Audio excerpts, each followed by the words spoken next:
Welcome to new TV Telugu. ఇప్పుడు Telangana top 10 చూద్దాం. ఎర్రవెల్లి గ్రామంలో విద్యుత్ ప్రమాదంలో మరణించిన రైతులు చినరాజు సత్తయ్య, పెద్దోళ్ల సాయిలు కుమారులైన బీటెక్ విద్యార్థులు నవీన్, అజయ్ల ఉన్నత చదువులు, కంప్యూటర్ల కొనుగోలు కోసం సీఎం కేసీఆర్ ఆర్థిక సహాయం అందించారు. మృతుల కుటుంబాలకు విద్యుత్ శాఖ నుంచి అందాల్సిన చట్టపరమైన సహాయం పర్యవేక్షించి న్యాయం జరిగేలా చూడాలని తన వ్యక్తిగత కార్యదర్శిని కేసీఆర్ ఆదేశించారు. మెదక్ జిల్లా పాపన్నపేట మండలంలోని నాగసానిపల్లి గ్రామంలోని శ్రీ ఏడుపాయల వనదుర్గభవాని అమ్మవారి ఆలయంలో అమ్మవారికి ప్రత్యేక అలంకరణ చేసి ప్రత్యేక పూజలు నిర్వహించారు.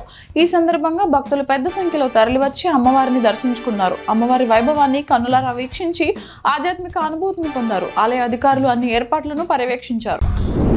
సిద్దిపేట జిల్లా కొండపాకలో అనంతుల ప్రశాంత్ చారిటబుల్ ట్రస్ట్ ఆధ్వర్యంలో దివంగత మాజీ ఎంపీపీ అనంతుల షేర్దాస్ మార్కార్థం నిర్వహించిన మండల స్థాయి క్రికెట్ బోర్డు టోర్నమెంట్ను పాండిచ్చేరి సబ్ కలెక్టర్ బుద్ధి అఖిల్, మాజీ ఎఫ్డీసీ చైర్మన్ వంటేరు ప్రతాప్ రెడ్డితో కలిసి ప్రారంభించారు. ఈ సందర్భంగా అఖిల్ మాట్లాడుతూ ప్రపంచ దేశాల్లో క్రీడా రంగానికి అత్యధిక ప్రాధాన్యం కల్పిస్తారని, క్రీడాకారులకు మంచి గుర్తింపు ఉంటుందని అన్నారు. రాజన్న సిరిసిల్ల జిల్లా వేములవాడ పట్టణంలోని కోరుట్ల బస్టాండ్ ప్రాంతంలో ప్రతిరోజు ఉదయం ట్రాఫిక్ జామ్ సమస్య తీవ్రమవుతోంది.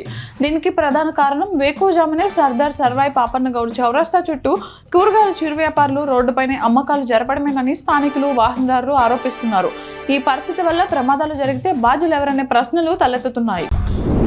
Narayanpet Kodangal lift irrigation project నిర్మాణానికి సంబంధించి తెలంగాణ రాష్ట్ర కాలుష్య నియంత్రణ మండలి ఆధ్వర్యంలో దామర్గిద్ద తాండాలో నిర్వహించిన పర్యావరణ ప్రజాభిప్రాయ సేకరణ కార్యక్రమం ప్రశాంతంగా ముగిసిందని నారాయణపేట జిల్లా కలెక్టర్ శ్రీనివాస్ తెలిపారు. ఈ కార్యక్రమంలో 10 మండలాల పరిధిలోని 123 గ్రామాల ప్రజలు హాజరయ్యారు. ప్రజా పరిధిలో 29 మంది తమ అభిప్రాయాలను అధికారులకు తెలియజేశారు. గజ్వేల్ మండలంలోని తిమ్మాపూర్ గ్రామంలో ఆశ్రయం హ్యాండ్స్ ఆఫ్ హోప్ సహకారంతో సర్పంచ్ పోసానిపల్లి రాజు ఆధ్వర్యంలో నిర్వహించిన ఉచిత వైద్య శిబిరాన్ని నియోజకవర్గ బీఆర్ఎస్ పార్టీ ఇన్ఛార్జ్ వంటేరు ప్రతాప్ రెడ్డి ప్రారంభించారు. ఈ సందర్భంగా ఆయన మాట్లాడుతూ ఆరోగ్యం మన చేతుల్లోనే ఉందని, సరైన ఆహారం తీసుకోవాలని, రోజుకు గంట పాటు వాకింగ్, వ్యాయామం చేయాలని సూచించారు. ప్రజలు ఇలాంటి ఉచిత వైద్య శిబిరాలను సద్వినియోగం చేసుకోవాలని ఆయన కోరారు. హైదర్గూడ పెద్ద తాళ్ళకుంట వద్ద నిర్వహించిన అవగాహన కార్యక్రమంలో చైనా మాంస వినియోగం వల్ల మనుషులు, పక్షులకు తీవ్ర ప్రమాదం ఏర్పడుతోందని, దీని వాడకం పూర్తిగా నిషేధించాలని వక్తలు తెలిపారు.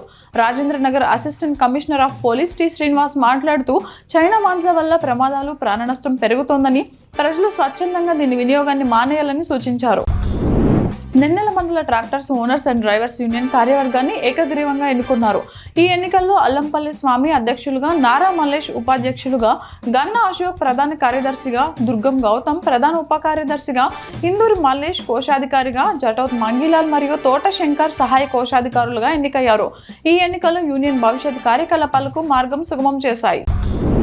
ఆదివాసుల అభివృద్ధికి అటవీ శాఖ అధికారులు అడ్డంకులు సృష్టిస్తున్నారని సిపిఎం ఏరియా కమిటీ కార్యదర్శి లంకా రాఘవులు ఆరోపించారు.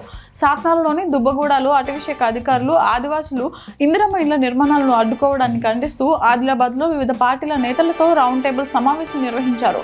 ఆదివాసులకు ప్రభుత్వ పథకాలు అందేలా కృషి చేయాలని, అవసరమైతే వారికి మద్దతుగా ఉద్యమించాలని తీర్మానించారు.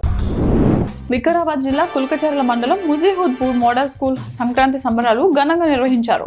ఈ సందర్భంగా ప్రిన్సిపాల్ జ్యోతి హెప్సిబా మాట్లాడుతూ విద్యార్థులు సంస్కృతి, సంప్రదాయాలు పాటించి భవిష్యత్ తరాలకు ఆదర్శంగా నిలవాలని సూచించారు. పాఠశాలలో విద్యార్థులు రంగోలీ, గాలిపటాల పోటీలు, భోగిమంటలు వేయడంతో పాటు సాంస్కృతిక ప్రదర్శనలు ఇచ్చారు. ఈ కార్యక్రమంలో ఉపాధ్యాయులు, విద్యార్థులు పాల్గొన్నారు.